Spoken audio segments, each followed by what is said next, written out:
Hello guys, welcome back to another vlog. ಇದು ವಿಶು ಹಬ್ಬದ ದಿನ. ಹಿಂದಿನ ದಿನ ಅಂದರೆ 14th 15th 2 ದಿನ ವಿಶು ಇರುತ್ತೆ. ಬಟ್ ಹಿಂದಿನ ದಿನವೇ ಪಟಾಕಿ ಎಲ್ಲ ಹೊಡಿತಾಯಿದ್ರು ತುಂಬ ಜನ. ಇವ್ರು ಇವತ್ತು ಅರ್ಧ ಹೊಡೆದು ನಾಳೆ ಅರ್ಧ ಹೊಡಿಯೋಣ ಅಂತ. ಸೊ ಸುತ್ತಮುತ್ತಲ ಮನೆಯವರೆಲ್ಲ ಹೊಡೆದಾಗ ನಮ್ಮ ಟೂಟು ಸಿಕ್ಕಾಪಟ್ಟೆ ಹೇಳ್ತಾ ಇದ್ದ. ಅದಕ್ಕೆ ಸ್ವಲ್ಪ ರೂಢಿ ಆಗಲಿ ಅಂದ್ಬಿಟ್ಟು ಆಚೆ ಕಟ್ಬಿಟ್ಟು ಅವನ್ನ ಪಟಾಕಿ ಹೊಡಿತಾರೆ ನಮ್ಮ ಮನೆಯವರು, ಸ್ವಲ್ಪ ರೂಢಿ ಆಗುತ್ತೆ ಅಂತ. ತುಂಬ ಅಳ್ತಾ ಇದ್ದ. ನನಗಂತೂ ಅಕ್ಕಪಕ್ಕದ ಮನೆಯವರೆಲ್ಲ ಫೋನ್ ಮಾಡಿ ನಮ್ಮ ಮನೆಯವ್ರ ಫ್ರೆಂಡ್ಸ್ ಎಲ್ಲ ಕೇಳ್ತಾಯಿದ್ರು, ಏನಕ್ಕೆ ನಾಯಿ ಹೇಳೋದು ಆ ಥರ ಅಳಬಾರ್ದು ಅಂತ. ಬಟ್ ಅಲ್ಲಿ ಅಕ್ಕಪಕ್ಕದ ಮನೆಯವ್ರಪ್ಪ ತುಂಬ ಪಟಾಕಿ ಹೊಡಿತಾಯಿದ್ರು. ಹಂಗೆ ಹತ್ತಾಗ ಹಂಗೆ ಹೊಡೆದ ತಕ್ಷಣ ಒಂದು 10 ನಿಮಿಷ ಅಳೋನು.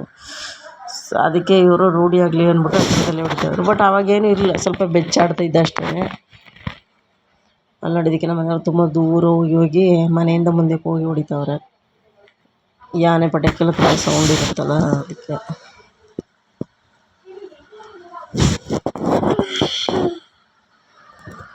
ಸುಮಾರು ಪಟಾಕಿಗಳನ್ನ ಹೊಡೆದ್ರು. ಟುಟ್ಟು ಸ್ವಲ್ಪ ಅಡ್ಜಸ್ಟ್ ಆದ. ಬಟ್ ಹಂಗಂದಾಗ ಸ್ವಲ್ಪ ನಮ್ಮ ಮನೆಯವ್ರು ಬೇಜಾರು ಮಾಡ್ಕೊಂಡು ಬಿಟ್ಟಿದ್ರು ಅದನ್ನ. ಅದು ಹೋಗಿ ಎಲ್ಲೆಲ್ಲೋ ಸುತ್ತಾಡ್ಕೊಂಡು ಮತ್ತೆ ಬೆಳಗ್ಗೆ ಬರುತ್ತೆ ಅಂತ. ಅವನಿಗೆಲ್ಲಿ ಸಮಾಧಾನ ಆಯ್ತು, ಅಲ್ಲಿರ್ತಾನೆ. ಮತ್ತೆ ಬೆಳಗ್ಗೆ ತಡಿಕೊಂಡು ಮನೆಯನ್ನೆಲ್ಲ ಹುಡಿಕೊಂಡು ಬರ್ತಾನೆ ಅಂತ ಗೊತ್ತು. ಸೊ ಅದಕ್ಕೆ ಫ್ರೆಂಡ್ಸ್ ಎಲ್ಲ ಫೋನ್ ಮಾಡಿ ಯಾಕೆ ಹಂಗೆ ಅಳ್ತಾಯಿತ್ತು ನಾಯಿ ಅಂತ ಕೇಳಿದಾಗ ಬಿಚ್ಚಿ ಇದು ಚೈನ್ ಸಮೇತ ಬಿಟ್ಟಿದ್ರು.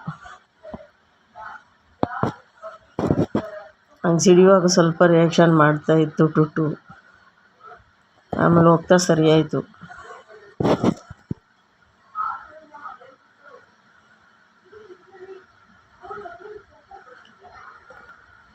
ಇವಾಗ ಮನೆ ಹತ್ರ ಬಂದ್ಬಿಟ್ಟು ಹೂವಿನ ಕುಂದ ಆ ಥರದ್ದೆಲ್ಲ ಹಚ್ತಾಯಿದ್ರು. ಹೂವು ಕುಂದ ಇದೇ ಹೈಲೈಟು, ಯಾವಾಗಲೇ ಪಟಾಕಿ ಹೊಡಿಬೇಕು ಅಂತ. ನಮ್ಮ ಕರ್ನಾಟಕದಲ್ಲ ದೀಪಾವಳಿ ಇದು ತುಂಬ ಇದು. ಬಟ್ ಇದು ಕೇರಳದಲ್ಲಿ ವಿಶು ಏನಪ್ಪ ಅಂತಂದರೆ ಈ ರೀತಿ ಪಟಾಕಿ ಹೊಡಿಯೋದು ಮತ್ತು ಹೊಸ ತರಕಾರಿಗಳು. ಯುಗಾದಿನೂ ಮಿಕ್ಸು ಮತ್ತು ದೀಪಾವಳಿನೂ ಮಿಕ್ಸು. ದೀಪಾವಳಿಲಿ ಪಟಾಕಿ ಹೊಡಿತಿಲ್ಲ, ಹಂಗೆ ಇವು ಪಟಾಕಿ ಅಂತ ಕಂಪಲ್ಸರಿ ಹೊಡಿತಾರೆ ವಿಶುಗೆ. ಮತ್ತು ಈ ಶ್ರೀಕೃಷ್ಣನ ಮುಂದೆ ತರಕಾರಿ ಹೂವು, ಒಂದು ಹಳದಿ ಬಣ್ಣದ ಕಕ್ಕೆ ಹೂವು ಅಂತಲೇ ಏನೋ ಅವ್ರಿಗೆ ಗೊತ್ತಿಲ್ಲ ಕನ್ನಡದಲ್ಲಿ ಯಾವ ಹೆಸರು ಅಂತ, ಆ ಹೂವನ್ನ ಇಟ್ಟು ಪೂಜೆ ಮಾಡೋಂಥದ್ದು.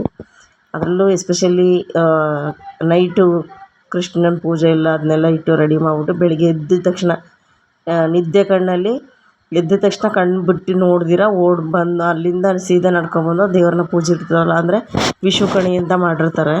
ಆ ವಿಶು ಕಣಿ ಅಂತ ಹೆಸರು ಅದು. ಅದನ್ನು ನೋಡೋ ಅಂಥದ್ದು.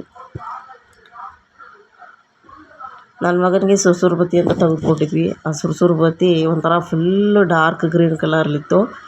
ನಾರ್ಮಲಾಗಿ ನಮ್ಮ ಕಡೆ ಎಲ್ಲ ಬರುತ್ತಲ್ಲ ಆ ರೀತಿ ಹಚ್ಚಿ ಒಂಥರ ಇದಿರುತ್ತಲ್ಲ, ಅದು ಬರ್ತಾ ಇರಲಿಲ್ಲ. ಸ್ಪಾರ್ಕಲ್ಸ್ ಥರ ಬರ್ತಾ ಇರಲಿಲ್ಲ, ಫುಲ್ ಕಲರ್ಫುಲ್ಲು. ಮತ್ತು ಹೊಗೆ ಜಾಸ್ತಿ ಇಲ್ಲಿ ನೋಡಿ. ಆಮೇಲೆ ನಾನೇ ಇನ್ಫೆಕ್ಷನ್ ಆಗುತ್ತೆ ಅಂದ್ಬಿಟ್ಟು ಇನ್ನು ಹಚ್ಚಲೇಬೇಡ ಅದನ್ನ ಅಂದ್ಬಿಟ್ಟೆ ನಾನು. ಸುಮಾರು 4-5 ಹಚ್ದೆ. ಕಲರ್ ಮಾತ್ರ ತುಂಬಾ ಒಂಥರ ಹೈಲೈಟ್ ಕಲರು, ಸ್ಪಾರ್ಕಲ್ಸ್ ಏನೂ ಇಲ್ಲ. ಮತ್ತು ಹೊಗೆಗೆ ಬೇಜಾರಾಯಿತು ನನಗೆ. ಏನಾದ್ರು ಇನ್ಫೆಕ್ಷನ್ ಆಗಿಬಿಟ್ರೆ ಏನು ಮಾಡೋದು ಅಂತ. ಹಂಗೂ ಅದನ್ನು 2 ಬಾಕ್ಸ್ ತಂದುಬಿಟ್ಟಿದ್ರು ನಮ್ಮ ಮನೆಯವರು. ಆ್ಯಕ್ಚುಲಿ ನೆನ್ನೆ ಗ್ಯಾಸ್ ಸ್ಟವ್ ತಗೊಳಕ್ಕೆ ಹೋಗ್ಬೇಕಾದ್ರೆ ಇದನ್ನು ತಗೊಂಡಿದ್ದವರು. ನಾನು ಗ್ಯಾಸ್ ಸ್ಟವ್ ಹಿಡ್ಕೊಂಡು ಬೈಕ್ ಹಿಡ್ಕೊಂಡು ನಿಂತಿದ್ನಲ್ಲ, ಹಂಗಾಗಿ ಇವರಿಬ್ಬರೇ ಹೋಗಿ ತಗೊಂಬಂದಿದ್ದು. ನಮ್ಮ ಮನೇಲಿ ನೋಡಿ ಹಳೇದ ಕಾಲದ ದೀಪ. ಕೇರಳದಲ್ಲಿ ಒಂದು 1/2 ಲೀಟ್ರು 1 ಲೀಟ್ರ್ ಎಲ್ಲ ಸೀಮೆಎಣ್ಣೆ ಸಿಗುತ್ತೆ ಇವಾಗ್ಲೂ. ಸೊ ಅದರಿಂದ ಮಳೆಗಾಲದಲ್ಲಿ ತುಂಬ ರಿಸ್ಕು. ಇಲ್ಲಿ 6 ತಿಂಗಳು ಕಂಟಿನ್ಯೂಸ್ ಮಳೆ ಅಲ್ವಾ, ಅವಾಗೆಲ್ಲ ದೀಪನೇ ಆಗೋದು ನಮಗೆ. ಸೊ ಹಂಗಾಗಿ ಇದೊಂದು ದೀಪನ ಮೇಂಟೈನ್ ಮಾಡೋರೆ. ಸಿಗುತ್ತೆ ಅಂಗಡಿಲಿಲ್ಲ. ನಾನು ಸುಮಾರು ಹಳೆ ವೀಡಿಯೋದಲ್ಲಿ ಒಂದು ಸಲ ಹಾಕಿದ್ದೀನಿ. ತುಂಬ ಡಿಸೈನಾಗಿರೋ ಎಲ್ಲ ಸಿಲ್ವರ್ ಇದರದ್ದು ಅಲ್ಯೂಮಿನಿಯಮ್ದು ದೀಪ ಎಲ್ಲ ಇಟ್ಟಿದ್ರು.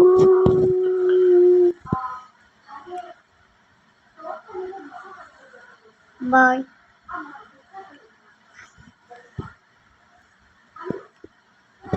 ತುಂಬಾ ಸೌಂಡ್ ಈ ಪಟಾಕಿಗಳು. ಅದರಲ್ಲೂ ನನಗೆ ಹತ್ರದಿಂದ ಹೊಡೆದ್ರಂತೂ ತುಂಬ ಒಂಥರ ಬಿಚ್ಚಿದಂಗೆ ಆಯ್ತು. ನನಗಂತೂ ಪಟಾಕಿಗೂ ನನಗೂ ಆಗಿ ಬರೋದೇ ಇಲ್ಲ. ಇವನು ಪಟಾಕಿ ಎಲ್ಲ ಹೊಡಿಯಲ್ಲ, ಬರೀ ಈ ಥರ ಸಣ್ಣ ಪುಟ್ಟದ್ದು. ಅದರಲ್ಲೂ ಸ್ವಲ್ಪ ಭಯ. ಅವ್ರ ಅಕ್ಕ ಬಂದ್ಲು ಫೋನು. ಅಲ್ಲಿ ನೋಡಿ ಅವ್ರ ಅಣ್ಣ ಹೊಡಿತಾನೆ. ಇದು ನಮ್ಮ ವಾರಗಿತ್ತಿ ಮನೇಲಿ ಅವ್ರ ಅಣ್ಣನೂ ಹೊಡಿತಾವನೆ. ಇವಳು ನನಗೆ ಏನು ಬೇಡ ಪಟಾಕಿ ಎಲ್ಲ ಅಂತ ಹೇಳಿದ್ಲಂತ. ಅದಕ್ಕೆ ಸ್ವಲ್ಪ ಕಂಬಿ ತೀರಿ ಅಂತಂದರೆ, ಕಂಬಿ ತೀರಿ ಅಂದರೆ ಇದು ಸುರ್ಸುರು ಬತ್ತಿ ಮತ್ತು ಹೂಕುಂದ, ಕೃಷ್ಣ ಚಕ್ರ ಆ ಥರದ್ದೆಲ್ಲ ತಂದಿದ್ರು ಅವರು. ಸೊ ಇದು ನೆಕ್ಸ್ಟ್ ಡೇ, ಫಸ್ಟ್ ಡೇ ನಾವೇನು ಮಾಡೋಕ್ಕಾಗಲಿಲ್ಲ. ಮೀನು ಸಿಗಲಿಲ್ಲ, ಹಬ್ಬ ಇರೋದ್ರಿಂದ ಮೀನವ್ರು ಯಾರೂ ಬರಲಿಲ್ಲ. ನಾನ್ ವೆಜ್ ಏನಾರು ಮಾಡೋಣ ಅಂದರೆ ನಮ್ಮ ಮನೇಲಿ ಚಿಕನ್ ತಂದು ಕೊಡ್ದಿರ ಹಂಗೆ ಬೆಳಿಗ್ಗೆನೇ ಎಮರ್ಜೆನ್ಸಿ ಕೆಲಸ ಅಂತ ಹೊರಟೋದ್ರು. ನೆಕ್ಸ್ಟ್ ಡೇ ಬಂದಿದ್ದು ನಮ್ಮ ಮನೇಲೇ ಸಾಕಿರೋಂಥ ನಾಟಿ ಕೋಳಿ ಹುಂಜ ಇತ್ತು. ಅದನ್ನು ಕಟ್ ಮಾಡಿಬಿಡೋಣ, ಒಂದು ಸಲ ನಾನು ತಿಂದಿಲ್ಲ ಅಂತ ಹೇಳ್ಬಿಟ್ಟು. ಇದು ಹೆಂಗಪ್ಪ ಅಂದರೆ ಪಂಚಾಯತಿಯಿಂದ ಒಂದು BPL ಕಾರ್ಡು ಅಥವಾ ಒಂದು EPL ಒಂದು ರೇಷನ್ ಕಾರ್ಡ್ಗೆ 5 ಕೋಳಿ ಮರಿಗಳನ್ನ ಕೊಡ್ತಾರೆ. ಅದರಲ್ಲಿ ಇಲ್ಲೆಲ್ಲ ಕೊತ್ತಿ ಸಾಕಿರ್ತಾರಲ್ಲ ಬೆಕ್ಕುಗಳೆಲ್ಲ ತಿಂದ್ಕೊಂಡು ಇನ್ನೊಂದು 4, 5 ಇತ್ತು. ಅದರಲ್ಲಿ ಒಂದೆರಡೇನೋ ಸೇಲ್ ಮಾಡೋರೆ 700-800 ರೂಪಾಯಿಗೆಲ್ಲ. ಸೊ ಇನ್ನೊಂದು 2 ಮೇಂಟೈನ್ ಮಾಡ್ತಾಯಿದ್ರು. ಇವನು ನೋಡಿಬಿಟ್ಟು ಇವನಿಗೆ ಒಂದು ಇಟ್ಟಿದ್ರು. ಅದನ್ನು ಇಬ್ಬರು ಸೇರ್ಕೊಂಡು ಕ್ಲೀನ್ ಮಾಡ್ತಾಯಿದ್ವಿ. ನಮ್ಮ ಮನೆಯವ್ರಿಗೆ ಇದೆಲ್ಲ ಐಡಿಯಾ ಅಷ್ಟಿಲ್ಲ.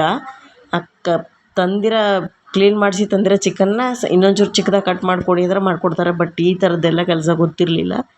ಸೊ ನೀನು ಹೆಲ್ಪ್ ಮಾಡಿದ್ರೆ ಮಾಡ್ತೀನಿ. ನಾನು ಅಂಗಡಿಗೆ ಹೋಗಿ ಕ್ಲೀನ್ ಮಾಡಿಸ್ಕೊಬನ್ನಿ ಅಂದೆ, ಅವರು ಹೋಗಲಿಲ್ಲ. ಸೊ ಕೊನೆಗೆ ಇಬ್ಬರು ಸೇರ್ಕೊಂಡು ಮಾಡಿದ್ವಿ.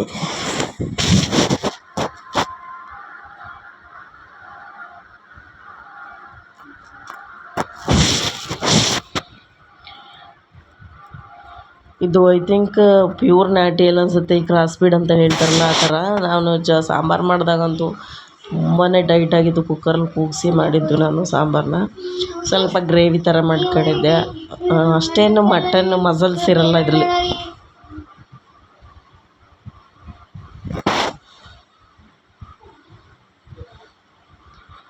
ತುಂಬ ಈಸಿಯಾಗಿ ಆಯಿತು. ಬಿಸಿನೀರಲ್ಲಿ ಅದ್ಬಿಟ್ಟು ಸ್ವಲ್ಪ ಇದನ್ನು ಬೆಂಕಿ ಹಾಕ್ಬಿಟ್ಟು ಸ್ವಲ್ಪ ಸೀದಾಗ ಆ ಸ್ಕಿನ್ ತುಂಬ ಟೇಸ್ಟಾಗಿರುತ್ತೆ. ಅದು ನಾಟಿ ಕೋಳಿ ಇದರಲ್ಲಿ ಆ ಸಿಹಿಯದು ಬೆಂಕಿ ಹಾಕ್ಬಿಟ್ಟು ಸೀದ್ತೀವಲ್ಲ, ಈ ಗ್ಯಾಸ್ ಹೊಡಿತಾರೆ ನೋಡಿ ಚಿಕನ್ ಶಾಪಲ್ಲಿ, ಆ ಥರ ಇದನ್ನು ಬೆಂಕಿಲಿ ಸೀದಾಗ ಅದ್ರದ್ದು ಒಂಥರ ಟೇಸ್ಟಾಗಿ ತುಂಬ ಟೇಸ್ಟಾಗಿರುತ್ತೆ ಅದು. ಸೊ ಅದನ್ನು ಮಾಡಬೇಕು ಇವಾಗ. ಅದನ್ನು ಇವ್ರು ಯಾರೂ ಮಾಡ್ತಿಲ್ಲ. ನಮ್ಮ ಮನೆಯವರು ಸ್ಕಿನ್ ಸಮೇತ ತೆಗೆದು ಬಿಸಾಕ್ಬಿಡ್ತಾರೆ ಇದನ್ನು. ಶಾಪಲ್ಲೂ ಹಂಗೇ ಸ್ಕಿನ್ನೇ ಓಪನ್ ಮಾಡಿ ಒಳಗಡೆ ತೆಗಿಯೋಂಥದ್ದು. ಬಟ್ ಇಲ್ಲಿ ನಾನು ಸ್ಕಿನ್ನೆಲ್ಲ ಟೇಸ್ಟಾಗಿರುತ್ತೆ ನಾಟಿ ಕೋಳಿ ಅಲ್ವಾ ಅಂದ್ಬಿಟ್ಟು ಸ್ವಲ್ಪ ಈ ಥರ ಮಾಡಿದೆ. ಸ್ಕಿನ್ ತೆಗೆಯೋದು ಬೇಡ ಅಂತ ಹೇಳ್ಬಿಟ್ಟು ನಾನೇ ಈ ರೀತಿ ಐಡಿಯಾ ಕೊಟ್ಟು ಇದೆಲ್ಲ ಕ್ಲೀನ್ ಮಾಡಿಸಿದ್ದು. ಬಟ್ ತುಂಬ ಕೆಲಸ ಹಿಡೀತು.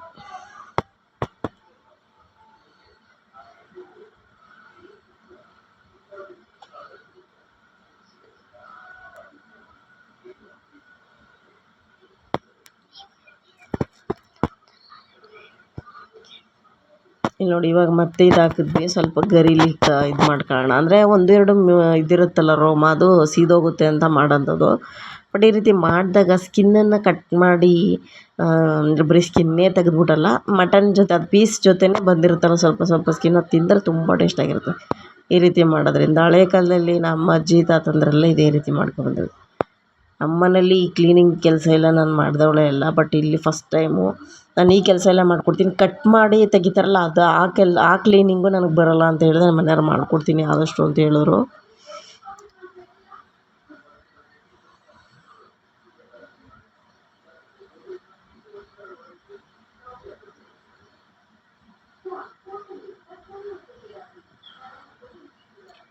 ನೋಡಿ ಅಲ್ಲಿ ಸೀದ್ತಾ ಇದ್ದೀವಿ. ಇದನ್ನೆಲ್ಲ ಕ್ಲೀನ್ ಮಾಡಿ ಇಟ್ಬಿಟ್ಟು ನೆಕ್ಸ್ಟು ಮನೆ ಹತ್ರ ತೊಗೊಂಡೋಗಿ ಮನೆ ಹಿಂದ್ಗಡೆ ಇದನ್ನೆಲ್ಲ ಮಾಡ್ತಾ ಇರೋದು ನಾವು. ಆಮೇಲೆ ಹಿಂದ್ಗಡೆ ತಗೊಂಡೋಗ್ಬಿಟ್ಟು ಕ್ಲೀನಾಗಿ ಕಟ್ ಮಾಡಿ ಮಾಡೋಂಥದ್ದು.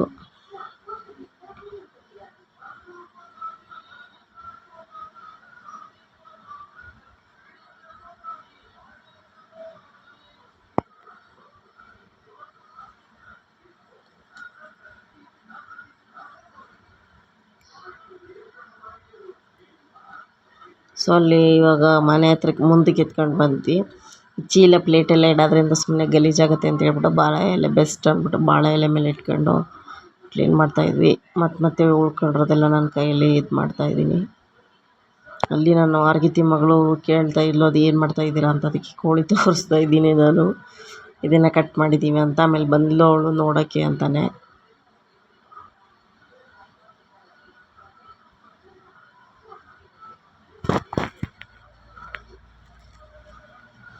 ಈ ಕಾಲು ಮತ್ತು ತಲೆನ ಕ್ಲೀನಾಗಿ ಕಟ್ ಮಾಡಿಬಿಟ್ಟು ನಮ್ಮ ಟುಟ್ಟುಗೆ ಅಂತ ಉಪ್ಪು ಖಾರ ಹಾಕಿ ಬೇಯಿಸ್ಕೊಡೋಂಥದ್ದು. ಈಗ ಮೀನು ತಂದ್ರೂ ಹಂಗೆ ಮೀನು ತಲೆಗಳಿಗೆ ಸ್ವಲ್ಪ ಉಪ್ಪು ಖಾರದ ಪುಡಿ ಹಾಕ್ಬಿಟ್ಟು ಬೇಯಿಸ್ಬಿಟ್ಟು ಕೊಡ್ತಾ ಇರೋಂಥದ್ದು ಟುಟ್ಟುಗೆ. ಕೋಳಿ ಕಾಲೆಲ್ಲ ಕಲೆಕ್ಟ್ ಮಾಡೋಕ್ಕಾಗಲ್ಲ, ನಮ್ಮ ಮನೆಯವ್ರು ಕೆಲ್ಸಕ್ಕೆ ಹೋಗಿರ್ತಾರಲ್ಲ, ಹಂಗಾಗಿ ಅವ್ನಿಗೆ ಮೇಂಟೈನ್ ಮಾಡೋಕ್ಕಾಗಲ್ಲ. ಅವ್ನಿಗೆ ಮೀನು ಕರಿನೇ ರೂಢಿ ಮಾಡ್ಬಿಡೋರೆ ಅವ್ರ ಥರನೇ. ಮೀನು ಕರಿ ರೈಸು ಅದೇ ಕೊಡ್ತಾರೆ. ಅವನು ಜಸ್ಟ್ ಮೀನು ಕರಿ, ಮೀನಿಂದು ಮುಳ್ಳು ಮಾತ್ರ ಸಾಂಬಾರು ಹಾಕಿ ಕೊಟ್ಟರೆ ತಿನ್ನಲ್ಲ. ಹೋಗು. ಇವಾಗ ನಮ್ಮ ಸೌಂಡ್ ಕಮ್ಮಿ ಮಾಡ್ತಾರೆ. ಸೊ ಡಿಸ್ಟರ್ಬೆನ್ಸು ಸ್ವಲ್ಪ ಸ್ವಲ್ಪ. ಸೊ ಇವಾಗ ನೋಡಿ ಕ್ಲೀನ್ ಮಾಡ್ತಾ ಇರೋಂಥದ್ದು. ಸೊ ನಮ್ಮ ಟುಟಿಗೆ ಹೇಳ್ತಾ ಇದ್ನಲ್ಲ, ಮೀನು ಕರಿನ ರೂಢಿ ಮಾಡ್ಬಿಟ್ಟವ್ರೆ. ಅವ್ನು ಜಸ್ಟ್ ನಾವು ತಿಂದರೆ ಮುಳ್ಳನ್ನ ಹಾಕಿದ್ರೆ ತಿನ್ನಲ್ಲ, ಹಾಗಾಗಿ ತಲೆಗಳನ್ನ ತೆಗೆದ್ಬಿಡ್ತೀವಲ್ಲ ನಾವು, ಆ ತಲೆಗಳನ್ನ ಉಪ್ಪು ಖಾರ ಹಾಕಿ ಸ್ವಲ್ಪ ಬೇಯಿಸಿ ಕೊಡೋ ಅಂಥದ್ದು. ಆವಾಗ ಅನ್ನ ಜೊತೆ ಮಿಕ್ಸ್ ಮಾಡಿಕೊಟ್ರೆ ತಿನ್ಕೊತಾನೆ. ಸೊ ಕೋಳಿ ಸಾಂಬಾರೆಲ್ಲ ಆಯಿತು, ಸ್ವಲ್ಪ ಗ್ರೇವಿ ಥರ ಮಾಡಿ ಎಲ್ಲ ಮಾಡಿ ಊಟ ಮಾಡಿದೆ. ಪಾಯಸ ಮಾಡಿದ್ವಿ, ಕ್ಯಾಪ್ಚರ್ ಮಾಡ್ಕೊಳಕ್ಕಾಗಲಿಲ್ಲ. ಮತ್ತು ಇದು ಎವ್ರಿಡೇ ರೂಟೀನು ದೀಪಾಸ್ ಅಂಥದ್ದು. ತುಂಬ ಗಾಳಿ ಇರೋದ್ರಿಂದ ಅದು ಕತ್ತಾ ಇರಲಿಲ್ಲ. ಸೊ ನೆಕ್ಸ್ಟು ಹೆಂಗೋ ಮಾಡಿ ಹಚ್ಚಿದೆ ನಾನು. ಒಂದು 10 ನಿಮಿಷ ಹುರಿದ್ರೆ ಸಾಕು. ಆಮೇಲೆ ನೋಡಿ ಮೇಲೆ ಒಳಗಡೆ ತಿನ್ನೋಣ ಅಂದ್ಬಿಟ್ಟು ರೆಡಿ ಮಾಡಿದೆ.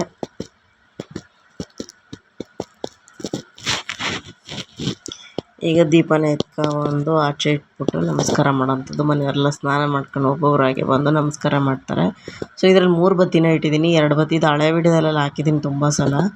2 ಬತ್ತಿನ ಹಸ್ಬಿಟ್ಟು ಇನ್ನೊಂದು ಬತ್ತಿನ ಹಸಿ ಕೈಯಲ್ಲಿ ಇಟ್ಕೊಂಡು ಬಂದು ಅಲ್ಲೊಂದು ಕಲ್ಲನ್ನ ಊತಿಟ್ಟಿರ್ತಾರೆ. ಅದಕ್ಕೆ ಅಂತಲೇ ಹುಟ್ಟಿರ್ತಾರೆ, ಅದನ್ನು ಕಾಲಲ್ಲಿ ತುಳಿಯೋಂಗಿಲ್ಲ.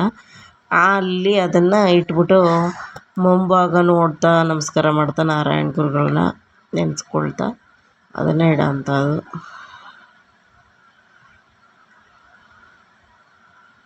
ನಾರಾಯಣ ಗುರು ಅಂತಂದರೆ ಅಲ್ಲಿಯ ಒಂದು ದೈವ ಅಂತಲೇ ಹೇಳ್ಬೋದು. ದೇವರು ಅಂತ ಇವರು ನಂಬೋಂಥದ್ದು. ನನ್ನ ಮದುವೆ ಕೂಡ ನಾರಾಯಣ ಗುರು ಸ್ಮಾರಕ ಭವನ ಅಂತ ಪಾನೂರು ಅಂತ ಅಲ್ಲಿನೇ ಮದುವೆ ಆಗಿದ್ದು. ಆಲ್ಮೋಸ್ಟ್ ಸುಮಾರು ಗುಡಿಗಳು ಅಲ್ಲಿ ನಮಗೆ ನೋಡೋಕೆ ಸಿಗುತ್ತೆ ನಾರಾಯಣ ಗುರುಗಳದ್ದು. ಸೊ ನೋಡಿ ಅಲ್ಲಿ ಒಂದು ಬತ್ತಿನ ಅದು ಉರಿದೋಗಿ ಕೆಟ್ಟೋಗುತ್ತೆ ಅಷ್ಟೇ ಅದ್ರ ಕೆಲಸ. ಇದು ಉರಿತಾನೆ ಇರುತ್ತೆ, ಇಲ್ಲಾಂದರೆ ಉರಿದೇನೆ ಉರಿಯುವಾಗಲೇ ಎತ್ಕೊಂಡೋಗಿ ಒಂದು 20 ನಿಮಿಷ ಆದಮೇಲೆ ತಗೊಂಡೋಗಿ ಒಳಗಡೆ ಇಡೋಂಥದ್ದು. ಚೆಂಬು ನೀರು ತುಂಬಿರೋ ಚೆಂಬು ನೀರು ಸಮೇತ ತಗೊಂಡೋಗಿ ಇಡೋಂಥದ್ದು. ಇನ್ನು ನಾಳೆ ಸಾಯಂಕಾಲ ಇದನ್ನು ನೀರು ಚೆಲ್ಬಿಟ್ಟು ಮತ್ತೆ ಹೊಸ ನೀರು ಹಿಡಿದು ಅಲ್ಲಿ ಇಟ್ಬಿಟ್ಟು ದೀಪ ಹಚ್ಚೋಂಥದ್ದು. ಅಲ್ಲಿವರೆಗೂ ಅದೇನೆ. ಸೊ ಮೀನೆಲ್ಲ ಇಲ್ಲಿ ಕಟ್ ಮಾಡಿ ಇಟ್ಟಿರೋ ಅಂಥದ್ದು. ನೆಕ್ಸ್ಟ್ ಡೇ ಇದು ಚೀರ ಅಂತ ಇದು ಸೊಪ್ಪು. ಇದು ದಂಟು ಅಂತ ನಮ್ಮ ಕಡೆ ಎಲ್ಲ ಗ್ರೀನ್ ಕಲರ್ ಸಿಗುತ್ತೆ, ಬಟ್ ಇದು ರೆಡ್ಡು. ಪ್ರೆಗ್ನೆಂಟ್ಸ್ಗಳಿಗೆಲ್ಲ ಕೊಡಬೇಕು ಅಂತಾರೆ. ಸೊ ನಾನು ಸ್ವಲ್ಪ ಶಾಪಿಂಗ್ ಹೋಗಿದ್ದೆ. ಇವತ್ತು ನೈಟು ಟ್ರಿಪ್ಗೆ ಹೊರಡಬೇಕು 7 ಗಂಟೆಗೆ. ಸೊ ಹಾಗಾಗಿ ಆಚೆ ಕಡೆ ಟೀ ಕುಡ್ಕೊಂಡು ಹೋಗ್ಬಿಡೋಣ, ಲೇಟಾಗಿಬಿಡುತ್ತೆ. ನಾವು ಸಂಜೆಯಲ್ಲಿ ಟೀ ಕುಡಿಯೋಕ್ಕಾಗಲ್ಲ. ಮೇಯ್ನ್ ಸಿಟಿಗೆ ಬಂದು ಬಸ್ ಕ್ಯಾಚ್ ಮಾಡಬೇಕಾಗಿರೋದ್ರಿಂದ ಟ್ರಿಪ್ ಬಸ್ನ ನಾವು ಇಲ್ಲಿ ಟೀ ಕಾಫಿ ಎಲ್ಲ ಮುಗಿಸ್ಕೊಂಡು ಬಟ್ಟೆ ತಗೊಂಡು ಸ್ವಲ್ಪ ಸ್ಟಿಚಿಂಗ್ ಮಾಡಿಸ್ಕೋಬೇಕಿತ್ತು ಸೈಡು, ಅದನ್ನೆಲ್ಲ ಮುಗಿಸ್ಕೊಂಡು ಹೋಗೋಣ ಅಂದ್ಬಿಟ್ಟು ಇಲ್ಲಿಗೆ ಬಂದೆ ನಾನು.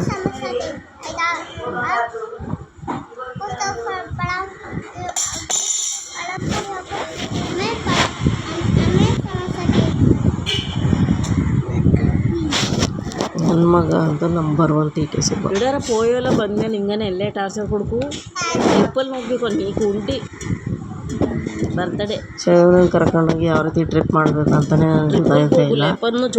ಹೆಂಗೆ ಮಾಡೋಣ ಅಂತ ಯೋಚನೆ ಮಾಡ್ತಾಯಿದ್ದೀನಿ. ಬಟ್ ಇವರು ಫ್ರೆಂಡ್ಸ್ ಎಲ್ಲ ತುಂಬ ಫೋರ್ಸ್ ಮಾಡಿದ್ರು ಅಂತ ಹಾಕ್ಬಿಟ್ರು. ನನಗೂ ಹಾಸ್ಪಿಟ್ಲ್ದು ಸ್ವಲ್ಪ ಇದಾಗಿತ್ತು, ಹೋಗಿ ಬಂದುಬಿಡೋಣ ಅಂತ ಹೇಳ್ಬಿಟ್ಟು ನಾನು ಲಾಸ್ಟ್ ಮೂಮೆಂಟಲ್ಲಿ ಜಗಳ ಎಲ್ಲ ಬೇಡ ಅಂದ್ಕೊಂಡೆ. ಅವ್ರ ಕಡೆ ಫ್ರೆಂಡ್ಸ್ ಎಲ್ಲ ಯಾಕೆ ಬೇಡ ಅಂತೀರ ಅಂತೆಲ್ಲ ವಾದ ಮಾಡಿ ಕೊನೆಗೆ ಟ್ರಿಪ್ ಹೋಗ್ಕೊಂಡಿದ್ದೆ. ಟ್ರಿಪ್ಪಲ್ಲಿ ಏನಾಯಿತು ಅಂತೆಲ್ಲ ನೆಕ್ಸ್ಟ್ ವೀಡಿಯೋದಲ್ಲಿ ಕೂಡ ನಾನು ಹಾಕ್ತಾ ಹೋಗ್ತೀನಿ. ನೆಕ್ಸ್ಟ್ ಏನಾಗುತ್ತೆ, ಎಲ್ಲಿ ಹೋದ್ವಿ, ಏನು ಮಾಡಿದ್ವಿ ಅಂತೆಲ್ಲ ಹಾಕ್ತಾ ಇರ್ತೀನಿ. ಅಲ್ಲಿವರೆಗೂ ನನ್ನ ಒಂದು ಚಾನಲ್ನ ಸಬ್ಸ್ಕ್ರೈಬ್ ಮತ್ತು ಲೈಕ್ ಮಾಡಿ. ಮತ್ತು ನನಗೆ ಇನ್ನೂ ಈಗಷ್ಟೇ ನಾನು ವೀಡಿಯೋ ಮಾಡ್ತಾ ಇರೋದ್ರಿಂದ ಕೆಲವೊಂದು ಡೈರೆಕ್ಟು ವಾಯ್ಸ್ ಕೊಟ್ಟು ಮಾಡೋಕ್ಕಾಗ್ತಾ ಇರಲ್ಲ. ಸಮ್ಟೈಮ್ಸು ನಾನು ಎಲ್ಲಿರ್ತೀನಿ ಅಲ್ಲಿ ಏನಾದರೂ ಸಾಂಗ್ಸ್ ಎಲ್ಲ ಇದ್ದಾಗ ಕಾಪಿರೈಟ್ ಬಂದುಬಿಡುತ್ತೆ ಅಂತ ಹೇಳ್ಬಿಟ್ಟು ನಾನು ಇದೇ ಇರಲಿ ಅಂದ್ಕೊಂಡು ನಾನು ಇದು ಮಾಡ್ತಾಯಿರ್ತೀನಿ, ವಾಯ್ಸ್ ಓವರೇ ಕೊಡ್ತಾಯಿದ್ದೀನಿ ಸದ್ಯಕ್ಕೆ. ನೋಡೋಣ ಇಲ್ಲಿ ಟ್ರಿಪ್ಪಲ್ಲೆಲ್ಲ ಏನಾಗುತ್ತೆ ಅಂತ ನೋಡೋಣ.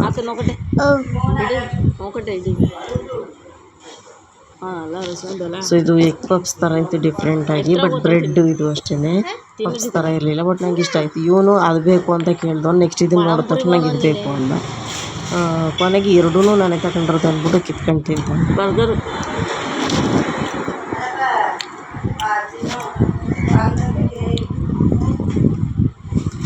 ಸೊ ನೆಕ್ಸ್ಟು ಇವಾಗ ಮನೆಗೆ ಹೋಗಿ ಬ್ಯಾಗ್ ಪ್ಯಾಕಿಂಗ್ ಎಲ್ಲ ಆಗಿದೆ. ಕೆಲವೊಂದು ಐಟಮ್ಗಳನ್ನ ಎತ್ತಿ ಇಟ್ಕೊಂಡು ಹೊರಡೋದೆ. ನೆಕ್ಸ್ಟ್ ವಿಡಿಯೋದಲ್ಲಿ ಏನಾಯಿತು ಅಂತ ಹೇಳ್ತೀನಿ, ವೆಯ್ಟ್ ಮಾಡಿ.